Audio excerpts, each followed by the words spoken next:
పోల్చినావు. తెలంగాణ ఒక వ్యాధిగ్రస్తమైన రాష్ట్రంగా మాట్లాడినావు. అందుకే నేను అంటున్నాను, నువ్వు మూర్ఖుడివి, చదువుకో. నీ సొంత సహచరుడు, నీ ఉప ముఖ్యమంత్రి, నీ డెప్యూటీ ఇచ్చిన నివేదిక చదువుకో, సిగ్గు తెచ్చుకో, బుద్ధి తెచ్చుకో అని చెప్తా ఉన్నా.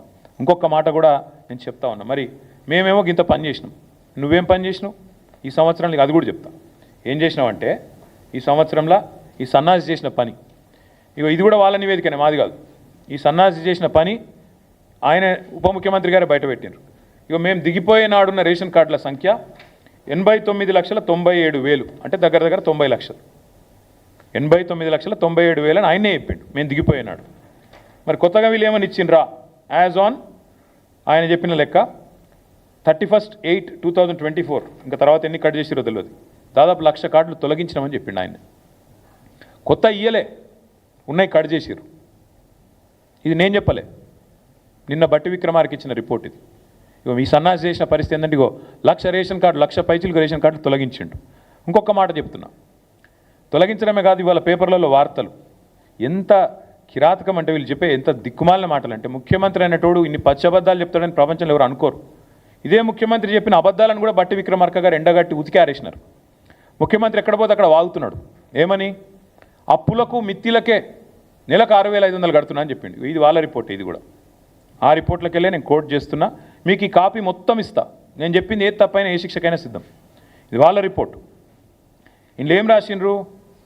ఇగో ఇది వాళ్ళ రిపోర్టు. దీని ప్రకారం government of Telangana state accounts as of January 2025, అంటే పోయిన నెల ఈ రిపోర్ట్.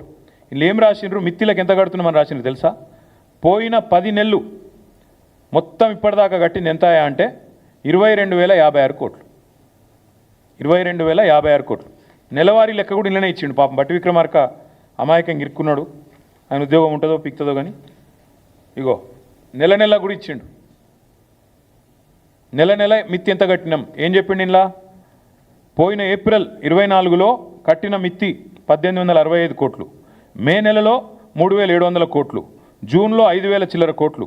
ఇట్లా ఓవరాల్గా మన్నించాలి, ఏప్రిల్లో 1,865, మేలో 1,864, జూన్లో 2,200, జూలైలో 2,200, ఆగస్టులో 2,304 కోట్లు, సెప్టెంబర్లో 2,689 కోట్లు, అక్టోబర్లో 1,965, నవంబర్లో 1,928, డిసెంబర్లో 2,475, జనవరిలో 2,499, మొత్తం కలిపి 10 నెలలకు గాను కట్టింది పోయిన ఏప్రిల్ నుంచి మొన్న జనవరి దాకా 22,000 కోట్లు, అంటే నెలకు 2,200 కోట్లు. మరి 6,500 కోట్లు అని చెప్పిన బోగస్ ముఖ్యమంత్రి సిగ్గు లేకుండా నెలకు 4,300 కోట్లు అదనంగా కడుతున్నా అంటే ఏడబోతున్నాయి అవన్నీ? టకీమని రైతుల ఖాతాలను అయితే పడతలేవు, టకీమని తులం బంగారం అయితే వస్తలేదు. మరి టకీమని రాహుల్ గాంధీ ఖాతాలో పడుతున్నాయో ఢిల్లీలో చూడాలి. గింత అబద్ధాలు, గింత పచ్చి అబద్ధాలు, గింత దిగజారుడు బజారు భాష ముఖ్యమంత్రి మాట్లాడచ్చా? గిన్ని అబద్ధాలు చెప్పొచ్చా? మిత్తి 6,500 కోట్లు అని ముఖ్యమంత్రి చెప్తాడు, లేదు 2,200 కోట్లు అని ఉప ముఖ్యమంత్రి గారు విడుదల చేసిన నివేదిక చెప్తా ఉంది. ఇగో ఇది వీళ్ళ వాస్తవ రూపం. ఇంకా దారుణం ఇదొకటి. ఇంకా దారుణమైన విషయం చెప్తాను. వీళ్ళు ఎట్లా చెప్తారంటే, ఏదో మిత్తులు బాగా అయిపోయినాయి, రాష్ట్రం అప్పుల పాలైందని దిక్కుమాలిన మాటలు మాట్లాడతారు. మాకు వాళ్ళు అప్పచెప్పిపోయిన నాడు, ఇది వాళ్ళ గ్రాఫ్, ఇది కూడా నాది కాదు.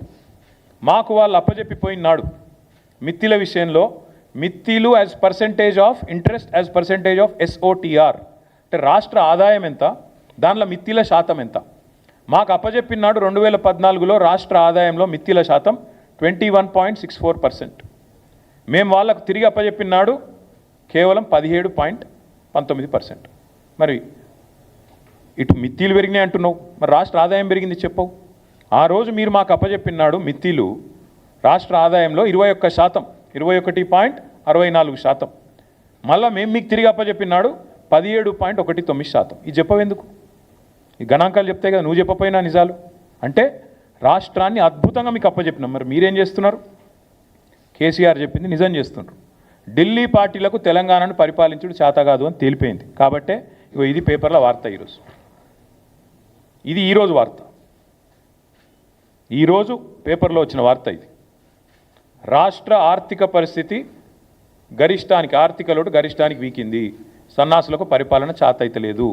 మేము చేసింది ఏందో ఇప్పుడు నీ ప్రభుత్వమే చెప్పింది, నేను చెప్పలేదు, నా కవిత్వం కాదు. ఈరోజు ఈ దివాలాకోరు కాంగ్రెస్ నమ్మిన పాపానికి, వీళ్ళ అసమర్థ పాలనలో తెలంగాణ చేతికి